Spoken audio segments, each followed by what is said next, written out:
Que retenir de l'actualité au Bénin ce jeudi? La réponse dans le flash du jour de Icône TV. Bienvenue à tous.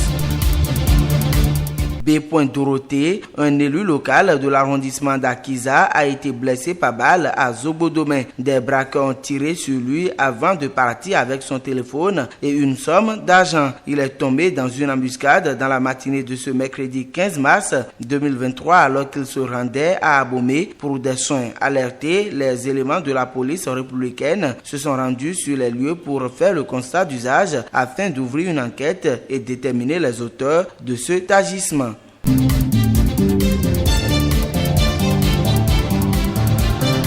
Le président de la plus haute juridiction en matière constitutionnelle, Razaki Amunda Issifou, a rendu hommage au nom de l'institution qu'il dirige aux anciens présidents de la Cour constitutionnelle, notamment Robert Dossou, Théodore Olo, Elisabeth Poyon et feu Madame Concepcia Liliane Mouensou. L'événement qui s'est tenu en début de semaine à la salle d'audience Monseigneur Isidore de Souza de la Cour constitutionnelle à Cotonou a permis à l'actuel président de célébrer ces repères qui pour lui ont joué un rôle important dans l'enracinement et l'édification de l'état de droit par la justice constitutionnelle au Bénin.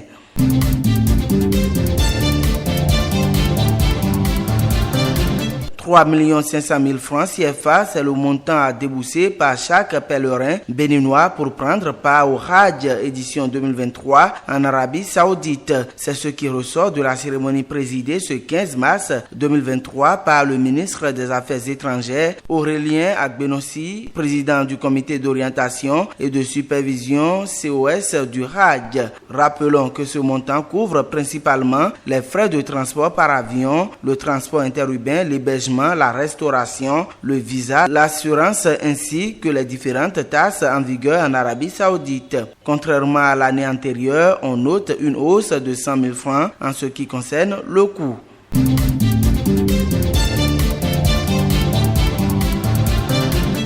Les soldats de feu seront bientôt dotés de nouveaux équipements, 9 véhicules d'intervention pick-up, 10 véhicules de secours et d'assistance aux victimes et 2 camions-citernes incendie. Tels sont les équipements que le gouvernement entend mettre à la disposition du groupement national des sapeurs-pompiers. L'annonce est faite au terme de la rencontre hebdomadaire des ministres de ce mercredi 15 mars de l'an 2023.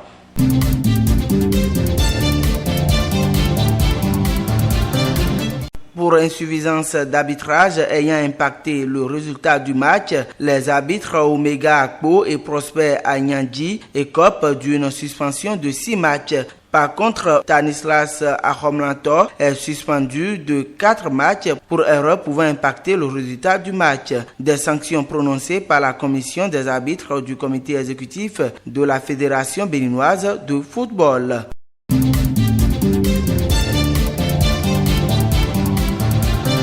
Un présumé faux alpha et son réseau démantelé par la police républicaine à Parakou. Ce présumé faux alpha et son complice ayant fait plusieurs victimes, principalement des femmes à qui ces soi-disant visionnaires prédisent soit la mort ou un avenir radieux, ont été interpellés par la police républicaine. Ce duo de personnes mal intentionnées est auteur de nombreux cas de vol de motos à travers la ville de Parakou.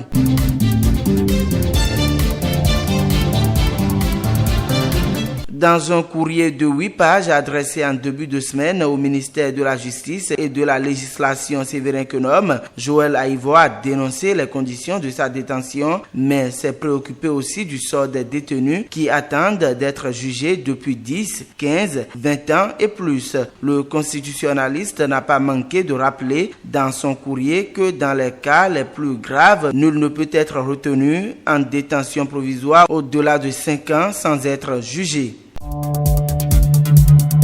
Madame, Monsieur, ce sera donc tout pour le flash de ce jeudi 16 mars de l'an 2023. À très bientôt.